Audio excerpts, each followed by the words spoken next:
బెజవాడను గజగజలాడించిన Budameru గండ్లు పూడ్చివేత super success అయింది. నిన్నటికి 2 గండ్లని పూర్తి చేసిన సిబ్బంది వాళ్ళ 3వ గండిని పూర్తి చేసి విజయవాడను ఊపిరి పీల్చుకునేలా చేశారు. 4 రోజుల కష్టానికి ఇవాళ ఎట్టకేలకు ఫలితం దక్కింది. ఇక గండ్లు పూడ్చేందుకు శ్రమించిన వారందరినీ సీఎం చంద్రబాబు అభినందించారు. సమష్టి కృషి వల్లే గండ్లు పూడ్చివేత సాధ్యమైందన్నారు. ఇటు ప్రకాశం బరాజ్ దగ్గర మరమ్మతులు కొనసాగుతున్నాయి. పడవలు ఢీకొట్టడంతో ధ్వంసమైన 2 కౌంటర్ వెయిట్లను తొలగించారు. కొత్త కౌంటర్ వెయిట్లు ఫిక్స్ చేసేందుకు ఏర్పాట్లు చేస్తున్నారు. పడవలు తొలగించిన తర్వాతే కౌంటర్ వెయిట్లు ఏర్పాటు చేయనున్నారు ఇంజనీర్లు. మరోవైపు బరాజ్కి పడవలు కొట్టుకురావడంపై ప్రభుత్వం అనుమానాలు వ్యక్తం చేస్తోంది. ఈ మేరకు 1 టౌన్ పిఎస్లో ప్రకాశం బరాజ్ ఈఈ ఫిర్యాదు చేశారు. పడవలు కొట్టుకురావడంపై విచారణ జరిపించాలని ఫిర్యాదులో పేర్కొన్నారు. మరింత సమాచారం మా ప్రతినిధి క్రాంతి అందిస్తారు. క్రాంతి, ఫస్ట్ ఆఫ్ ఆల్ గండ్లు పూర్తి చేశారు. ఇదొక పెద్ద రిలీఫ్ సింగనగర్ వాసులకి, ఇంకా ఆ ప్రాంత వాసులకి. సో పూర్తి స్థాయి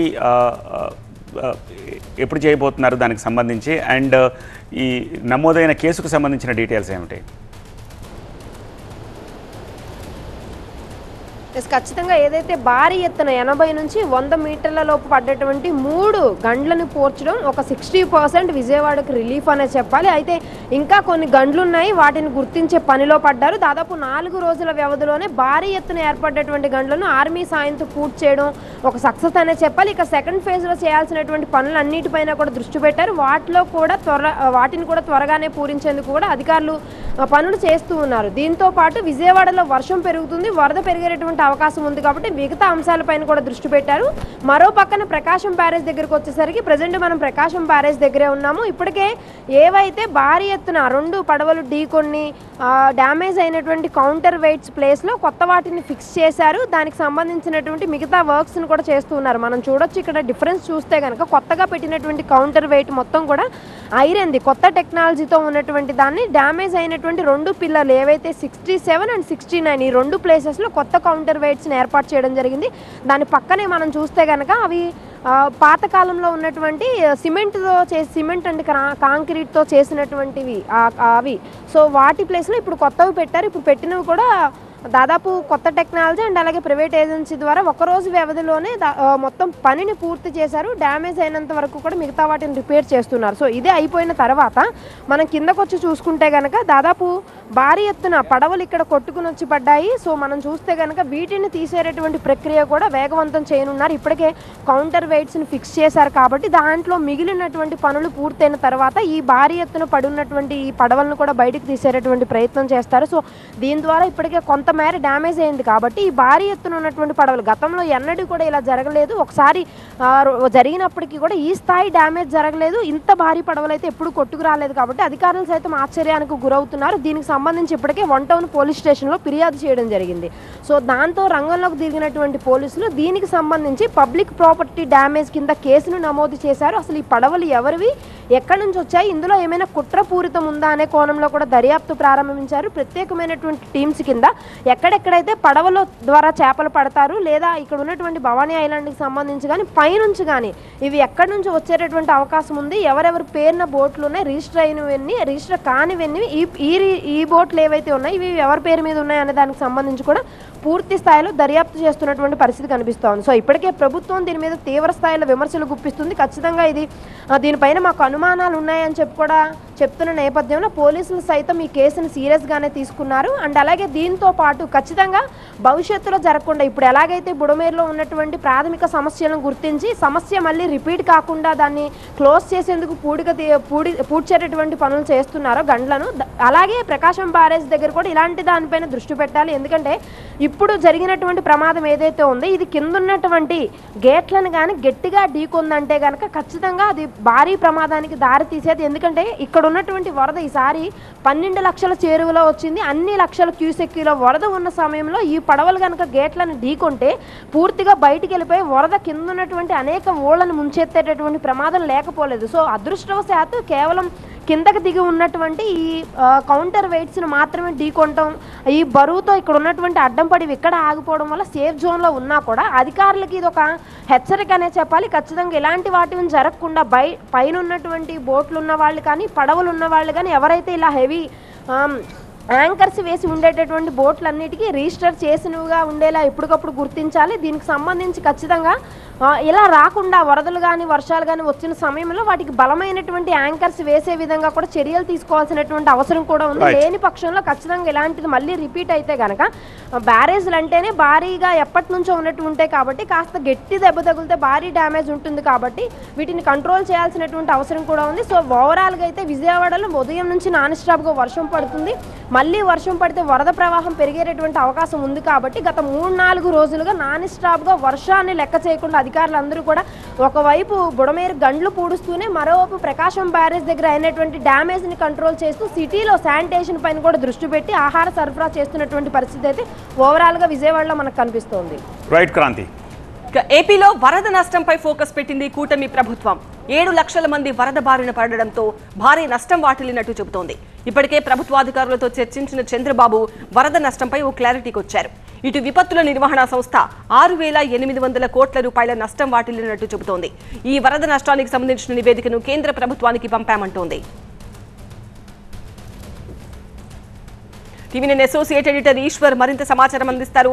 ఈశ్వర్, ఇప్పటి వరకు ఒక నివేదిక అయితే ప్రభుత్వం కేంద్రానికి పంపించింది. మరి ఎంత మొత్తంలో సాయాన్ని ఎక్స్పెక్ట్ చేయొచ్చు?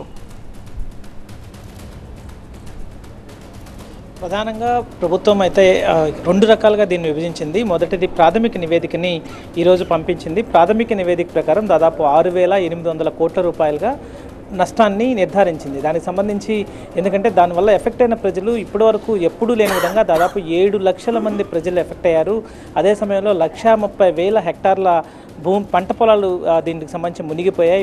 వీటితో పాటు అనేక పశుపక్షాదులు కూడా మరణించాయి. దాదాపు పెద్ద యానిమల్స్ ఏవైతే ఉన్నాయో అవి 500 వరకు మరణించాయి. పౌల్ట్రీ లాంటివి కొన్ని లక్షల సంఖ్యలో అవి మరణించాయి. సో వీటన్నిటికీ రహదారులు దారుణంగా దెబ్బతిన్నాయి. దాదాపు 4,000 కిలోమీటర్ల రహదారులు దెబ్బతిన్నట్టుగా గుర్తించారు. సో వీటన్నిటికీ ప్రాథమికంగా అయితే 6,800 కోట్లుగా దీన్ని నిర్ధారించారు. ఆ మేరకు రిపోర్ట్స్ పంపించారు. అయితే వీటితో పాటు మళ్ళీ సెకండ్ డీటెయిల్డ్ రిపోర్ట్ కూడా ఇవ్వబోతున్నారు. అయితే ఇప్పటి వరకు 6,800 కోట్లకు సంబంధించి కేంద్ర బృందాలు కూడా వచ్చాయి కాబట్టి వాళ్ళు కూడా అంచనా వేశారు కాబట్టి వాళ్ళతో కలిపి రాష్ట్ర ప్రభుత్వం ఇద్దరు కోఆర్డినేట్ చేసుకుని పంపించిన ప్రైమరీ రిపోర్ట్ ఇది. ఆ తర్వాత సెకండ్ రిపోర్ట్లో డీటెయిల్డ్ రిపోర్ట్లో మొత్తం కేవలం ఈ నష్టం ఇప్పుడు వరద వల్ల వచ్చిన నష్టమే కాకుండా వాళ్ళ ఇప్పటికే ఇళ్ళన్నీ మునిగిపోయాయి. ఆ ఇళ్ళని కూడా తిరిగి పునర్నిర్మించుకోవాల్సిన అవసరం చాలా ఇళ్లకు ఉంది. అదే సమయంలో గృహోపకరణాలను కూడా తీసుకోవాల్సిన అవసరం ఉంది. చాలామంది వ్యాపారాలు పూర్తిగా దెబ్బతిన్నాయి. వాళ్ళందరూ తిరిగి రివైవ్ అవ్వాలంటే వాళ్ళ ఇళ్ల నిర్మాణాలు కొంతమందికి మరమ్మతులు చేయించాల్సి ఉంటుంది, కొంతమంది కొత్త ఇల్లు ఇవ్వాల్సి ఉంటుంది. వ్యాపారాలకు సంబంధించి వాళ్ళు లోన్ తీసుకుని ఉంటే రీషెడ్యూల్ చేయాల్సి ఉంటుంది, కొంత గ్రాంట్ ఇవ్వాల్సి ఉంటుంది, కొంత రీషెడ్యూల్ చేయాల్సిన అవసరం ఉంటుంది. సో ఇట్లాంటివన్నీ ఉన్నాయి కాబట్టి సెకండ్ రిపోర్ట్ కూడా చాలా కీలకమైనదిగా భావిస్తోంది. ప్రైమరీ రిపోర్ట్కి సంబంధించి అయితే మాత్రం కేంద్రం కూడా సానుకూలంగా ఇప్పటికే స్పందించింది. కేంద్రం ఇప్పటికే నివేదికలు సాధారణంగా నివేదికలు పంపాక కేంద్ర బృందాలు వస్తాయి, ఆ తర్వాత నిధులు విడుదలవుతుంటాయి. కానీ రాష్ట్రంలో జరిగిన వరద ప్రళయాన్ని చూసిన తర్వాత కేంద్ర బృందాలు ముందే వచ్చేసాయి. కేంద్ర బృందాలు కూడా నివేదికని 2 రాటిఫై చేస్తూ ఉంటాయి కాబట్టి ప్రాథమికంగా సబ్మిట్ చేసిన నివేదిక సంబంధించి నిధులు తక్షణమే విడుదలవుతాయి. ఆ తర్వాత సెకండ్ డీటెయిల్ రిపోర్ట్కి సంబంధించి మాత్రం ముఖ్యమంత్రి స్వయంగా దాన్ని ఢిల్లీకి వెళ్ళే అవకాశం ఉంది. నిన్న ముఖ్యమంత్రి కూడా మాట్లాడుతూ ఆ విషయాన్ని కూడా చెప్పడం జరిగింది. కేవలం ఇప్పటి వరకు సాధారణంగా వర్షాలు వచ్చినప్పుడు వరదలు వచ్చినప్పుడు ఈ ప్రాథమికంగా ఇచ్చే దానికి సంబంధించే ఇస్తూ ఉంటారు. కానీ డీటెయిల్గా ఇవ్వకపోతే ఇక్కడ జరిగిన వరదలో చాలామంది ఇళ్లను కోల్పోయిన వాళ్ళు, లేకపోతే వ్యాపారాలను కోల్పోయిన వాళ్ళు, ఉపాధి కోల్పోయిన వాళ్ళు, వాళ్ళ ఇల్లు మాత్రమే మునిగిపోలేదు, జీవితాలు కూడా మునిగిపోయాయి. వాటన్నిటిని తిరిగి రివైవ్ చేయకపోతే వాళ్ళు బతకడం కష్టమవుతుందన్న సెన్సిటివ్గా ముఖ్యమంత్రి ఆలోచిస్తున్నారు. ప్రభుత్వం కూడా ఆ దిశగా ఆలోచిస్తుంది. సో వాళ్ళందరినీ రివైవ్ చేయాలంటే వాళ్ళకి లోన్లు ఇప్పటివరకు వాళ్ళు కట్టాల్సిన బ్యాంక్ లోన్లు కావచ్చు, లేకపోతే వాటిని రీషెడ్యూల్ చేయడమో, వాటికి కొంత సబ్సిడీ ఇవ్వడమో, లేకపోతే కొంత గ్రాంట్ రూపంలో ఇచ్చి తిరిగి వాళ్ళ దగ్గర తీసుకోకుండా చేయడమో లాంటివి చేయాలి. సో ఇప్పటివరకు అయితే ప్రాథమికంగా 6,800 కోట్లను ఇచ్చింది.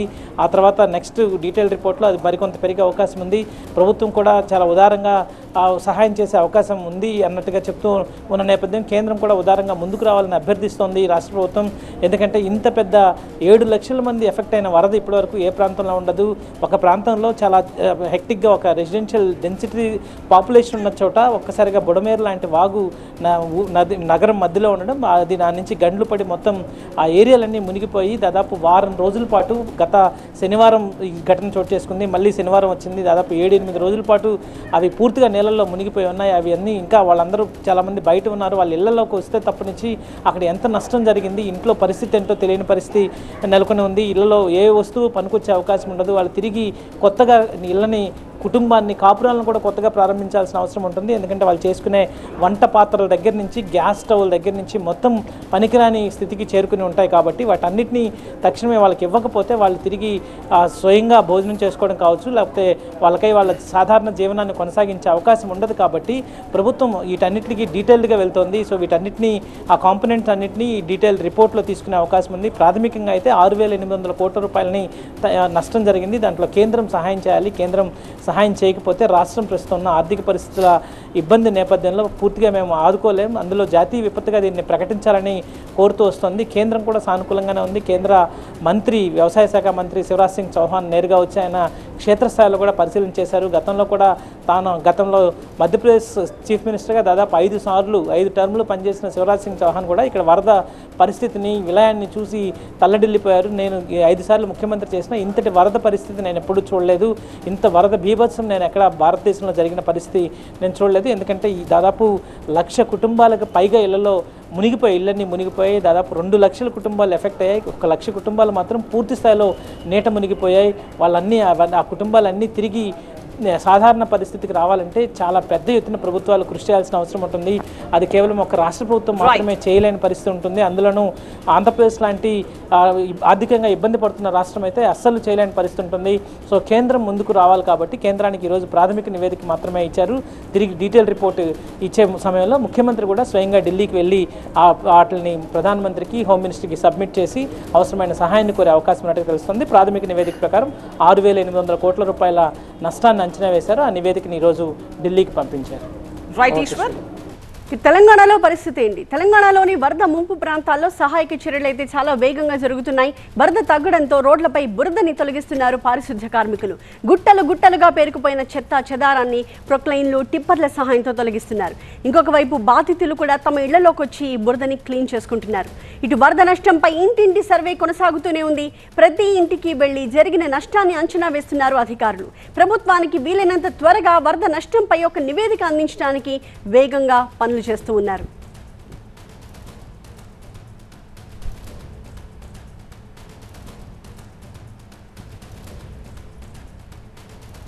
మా ప్రతినిధి నారాయణ మరింత సమాచారంతో సిద్ధంగా ఉన్నారు. నారాయణ, తెలంగాణలో ఓవరాల్ గా వరదలకి ఎఫెక్ట్ అయిన ప్రాంతాల్లో నష్టం ఏ మేరకు ఉంటుంది అని ప్రాథమికంగా అంచనాకు వస్తున్నారు అధికారులు? ఖమ్మం జిల్లాకి సంబంధించి ఎప్పుడూ లేని విధంగా పెద్ద ఎత్తున కూడా వరదలు రావడంతో ముఖ్యంగా మున్నేరు పరివాహక ప్రాంతాలు చాలా దారుణంగా దెబ్బతిని అపారమైనటువంటి నష్టం వాటిల్లింది.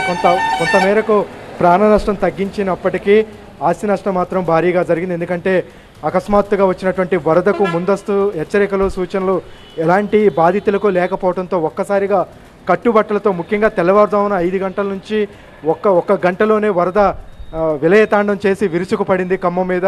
దీంతో కట్టుబట్టలతో రోడ్డును పడి సర్వస్వం కోల్పోయినటువంటి పరిస్థితి. అయితే ముఖ్యమంత్రి స్వయంగా 2 రోజుల పాటు వరద ప్రభావిత ప్రాంతాలలో పర్యటించారు. నిన్న కేంద్ర మంత్రి శివరాజ్ సింగ్ చౌహాన్, బండి సంజయ్, రాష్ట్ర జిల్లాకు చెందినటువంటి మంత్రులు కూడా పర్యటించారు. కేంద్ర మంత్రులు స్వయంగా పరిస్థితిని చూసి చలించిపోయారు. ముఖ్యంగా రైతులైతే కొంతమంది కాళ్ల మీద పడి కన్నీటి పర్యంతమయ్యారు. ఇప్పట్లో కోలుకునేటువంటి పరిస్థితులు. ఎందుకంటే ఒక వరద బీభత్సమే కాదు, చాలా చోట్ల పాలేరు లింకు కెనాల్కు సంబంధించి హైడ్రో ప్రాజెక్టు దగ్గర పెద్ద ఎత్తున కూడా గండ్లు పడినటువంటి పరిస్థితి. పలు చోట్ల గండ్లు పట్టడం, వాగులు తెగిపోవటం, కల్వర్ట్లు, బ్రిడ్జిలు తెగిపోవటం, ఆ వరద మొత్తం కూడా వేల ఎకరాలు పంట పొలాలని ముంచెత్తింది. పెద్ద ఎత్తున కూడా ఇసుక మేటలు వేసినటువంటి పరిస్థితి. కాబట్టి రైతులకు ఎంత మేరకు సాయం చేయాలి, ఏ విధంగా కోలుకుంటారు అనేది నిన్న కేంద్ర మంత్రి కూడా ఖచ్చితంగా చెప్పారు. అంటే రాష్ట్ర ప్రభుత్వం, కేంద్ర ప్రభుత్వం రెండు కూడా కలిసి సమన్వయం చేసుకుంటూ ఎంత మేరకు వీలైతే అంత మేరకు ఖచ్చితంగా సాయం చేస్తాం, అండగా ఉంటాం అనేటువంటి హామీ అయితే ఆయన ఇచ్చారు. ఇక వరద బాధితులకు సంబంధించి అయితే ఇప్పటి వరకు ప్రాథమిక లెక్కలు, అంటే ఇంకా సర్వే కొనసాగుతుంది, ఇంటింటి సర్వే. కానీ చాలామంది కూడా వస్తువులు ఎందుకు ఉపయోగించుకునేటువంటి పరిస్థితిలో పూర్తిగా తడిసిపోయాయి. కొంతమంది అయితే ఇళ్ళు కూలిపోయాయి, కొంతమంది ఇళ్ళు పైకప్పులు ఎగిరిపోయినటువంటి పరిస్థితి. చాలామంది విద్యార్థులు సర్టిఫికేట్లు, బుక్స్ కూడా కోల్పోయినటువంటి పరిస్థితి. వీటన్నిటిని ఏ విధంగా అంచనా వేస్తారు అనేది ఇప్పటి వరకైతే తెలియనప్పటికీ తాత్కాలిక ఉపశమనం కింద ప్రతి బాధిత కుటుంబానికి 10,000 ఆర్థిక సాయం, నిత్యావసర సరుకులు బియ్యం ఇస్తామనేది రాష్ట్ర ప్రభుత్వం చెప్పింది. ఇప్పటి వరకు ఆ ప్రక్రియ కొనసాగుతుంది. 10,000 ఆర్థిక సాయానికి సంబంధించి 1-2 రోజుల్లోనే అందే అవకాశం ఉంది. ప్రస్తుతానికి సర్వేకి సంబంధించి తుది అంచనాలు రూపొందిస్తున్నారు. దీనికి సంబంధించి రాష్ట్ర ప్రభుత్వం వైపు నుంచి సుమారు 5,300 కోట్లు మేర నష్టం జరిగినట్టు ఒక ప్రాథమిక అంచనాలు అయితే కేంద్రానికి పంపింది. దీనికి సంబంధించి ఖమ్మం జిల్లాకి సంబంధించి ఎక్కువగా భారీ నష్టం జరిగినట్టుగా చెప్తున్నారు. ప్రస్తుతం అయితే దాదాపుగా 90% ఇంటింటి సర్వే పూర్తయింది. ఇటు పారిశుద్ధ కార్యక్రమాలు కూడా వేగవంతంగా జరుగుతున్నాయి. కానీ ఇళ్లలో పేరుకుపోయినటువంటి బురద మట్టి తొలగించడం కొంతమేర సాధ్యం కావట్లేదు. ఎందుకంటే కొన్ని ప్రాంతాలకు విద్యుత్ సరఫరా, తాగునీటి సరఫరా, వాడుకునేటువంటి నీరు సరఫరా విషయంలో తీవ్రమైనటువంటి ఇబ్బందులు పడుతున్నారు. వరద బాధితులు పునరావాస కేంద్రాలను తలదాచుకుంటున్నారు. కాబట్టి సాధారణమైనటువంటి పరిస్థితులు రావడానికి మరికొంత సమయం పట్టే అవకాశం ఉంది. 10,000 ఆర్థిక సహాయం ఎందుకు కూడా సరిపోదు అని చెప్తున్నప్పటికీ ఇది తాత్కాలికమైనటువంటి ఉపశమనం కోసమే అంచనాలు, నివేదికలు పంపిన తర్వాత పూర్తి స్థాయిలో ఎంత సహాయం చేయాలనే దాని మీద ఆలోచిస్తామనేది రాష్ట్ర మంత్రులు, కేంద్ర ప్రభుత్వం కూడా చెప్తోంది. Right, thank you Narayana. Nirmal జిల్లా బాసర IIITలో విద్యార్థుల ఆందోళనలు కంటిన్యూ అవుతూనే ఉన్నాయి. రెగ్యులర్ వీసీ నియామకం, హాస్టల్ వసతి, విద్యాబోధనలో ఎదుర్కొంటున్న సమస్యలపై విద్యార్థులు చేపట్టిన నిరసన 4వ రోజుకు చేరుకుంది.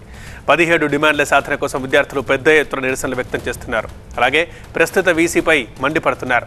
ఆందోళన చేస్తుంటే బెదిరిస్తున్నారంటూ ఆగ్రహం వ్యక్తం చేస్తున్నారు స్టూడెంట్స్. ప్రస్తుత ఇన్ఛార్జ్ వీసీపై చర్యలు తీసుకోవాలని డిమాండ్ చేస్తున్నారు. ఇప్పటికైనా ప్రభుత్వం ప్రత్యేక దృష్టి పెట్టి తమ సమస్యల్ని పట్టించుకోవాలని కోరుతున్నారు విద్యార్థులు.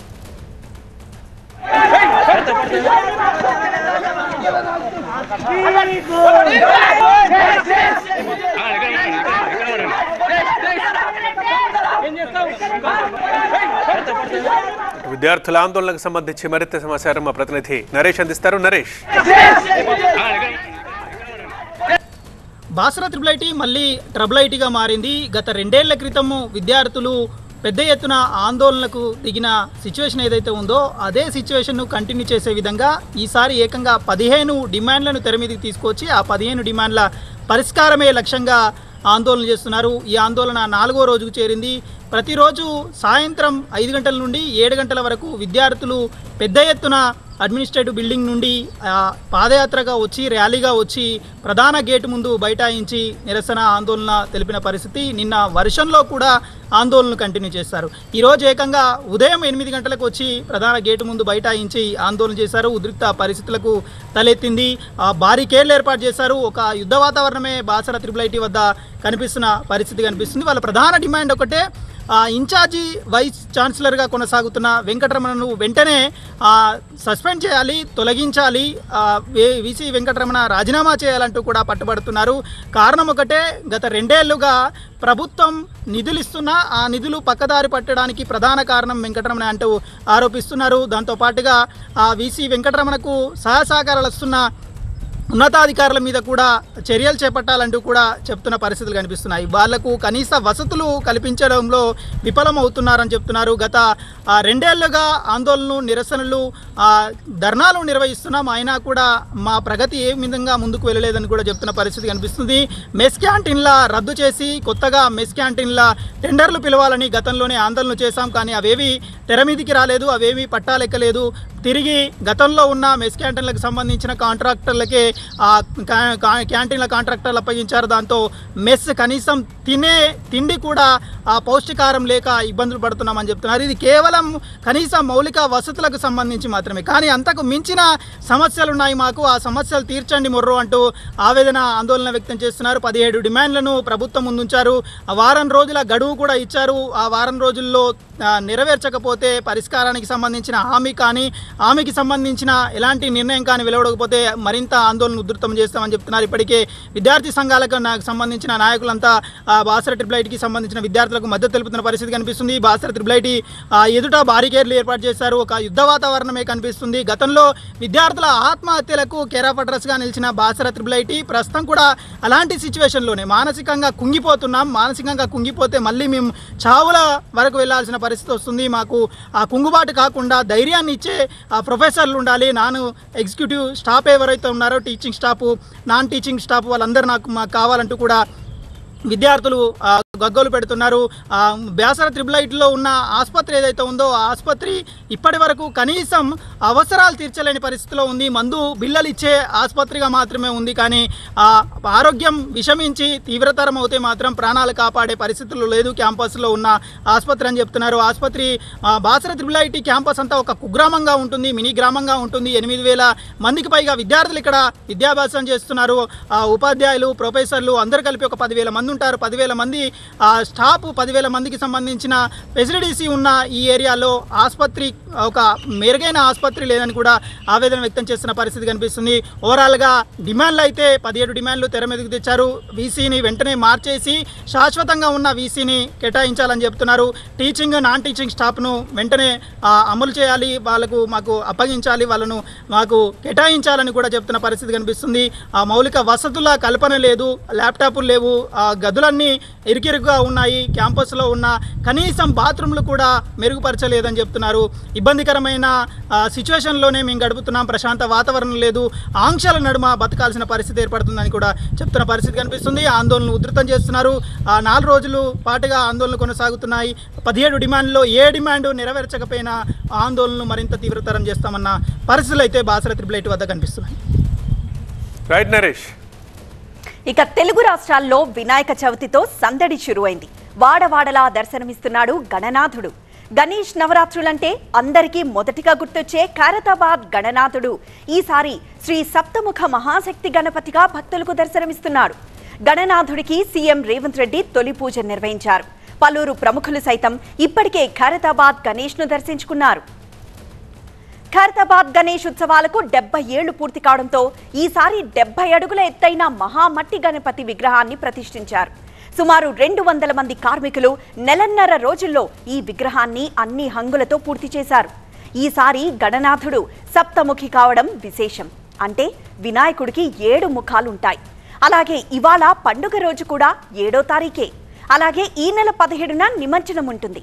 ఇలా 7వ నంబర్ ఈసారి చాలా సార్లు రావడం మంచి విశేషంగా చెప్తున్నారు నిర్వాహకులు. మరింత సమాచారం మా ప్రతినిధి ఎలేందర్ అందిస్తారు. ఎలేందర్, వినాయక చవితి మొదలైంది, మరి ఖైరతాబాద్ గణేష్ దగ్గర ఎలాంటి సందడి కనిపిస్తోంది?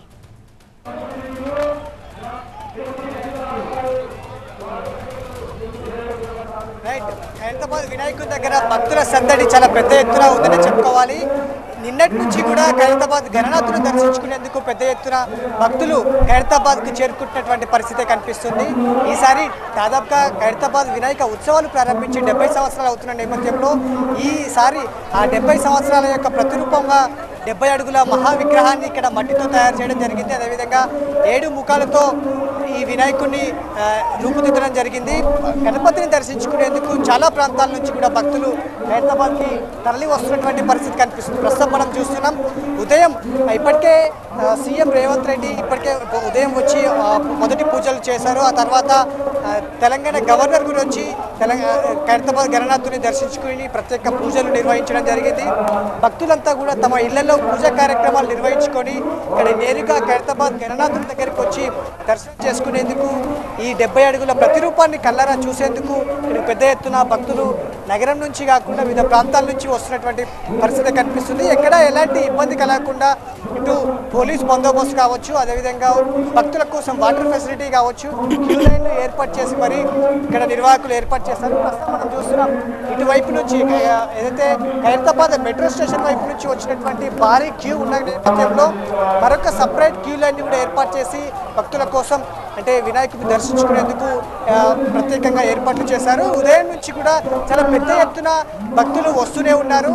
ఈరోజు రేపు వీకెండ్ కావడంతో ఈరోజు సాటర్డే, రేపు సండే వీకెండ్ కావడంతో కూడా పెద్ద ఎత్తున భక్తులు వచ్చే ఉన్నటువంటి అవకాశం ఉన్నటువంటి నేపథ్యంలో నిర్వాహకులు కూడా చాలా పెద్ద ఎత్తున ఏర్పాట్లు అయితే చేశారు. పోలీస్ బందోబస్తు కూడా 3 షిఫ్టుల్లో ఇక్కడ ఏర్పాటు చేసి భక్తులకు ఇలాంటి ఇబ్బంది కలగకుండా ఏర్పాట్లు అయితే చేసినటువంటి పరిస్థితి కనిపిస్తుంది. రైట్ ఎలేందర్.